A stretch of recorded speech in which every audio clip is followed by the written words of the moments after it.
मंडणगड नगरपंचायतीसंदर्भातले मंडणगड नगरपंचायतीच्या नळ पाणी योजनेवरून राजकारण आता तापलं। या मुद्द्यावरून राज्याचे गृहराज्यमंत्री योगेश कदम यांनी खासदार सुनील तटकरे यांच्यावर जोरदार टीका केली आहे। एकनाथ शिंदे यांच्याकडे नगरविकास खातं असताना या योजनेसाठी आपण नगरविकास विभागाकडे सुमारे 1.25 वर्ष पाठपुरावा करून योजनेला मंजुरी मिळवली आणि आता मात्र या योजनेचं श्रेय घेण्यासाठी काही लोक पुढे आले। तशा शब्दात त्यांनी तटकरेंचं नाव न घेता टोला लगावलाय। तसंच मंडणगड नगरपंचायतीच्या नगराध्यक्षांकडूनही या योजनेसाठी प्रभावी पाठपुरावा झाला नसल्याचा दावाही योगेश कदम यांनी केलाय।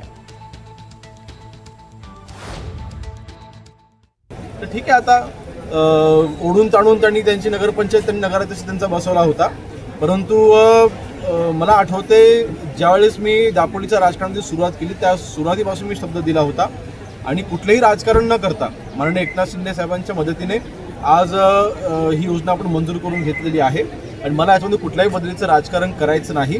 आज माझा तिथं माझा विचाराचा नगराध्यक्ष नसताना देखील नगराध्यक्षांनी या बाबतीमधली कुठलाही पाठपुरावा शासन स्तरावरती केलेला नाही। फक्त आज त्यांच्या विचाराचा नगराध्यक्ष म्हणून ते हे क्लेम करतात। ठीक आहे, ह्याच्यामुळे त्यांना कदाचित वेगळं सुख मिळत असेल, त्यांना त्यांचं सुख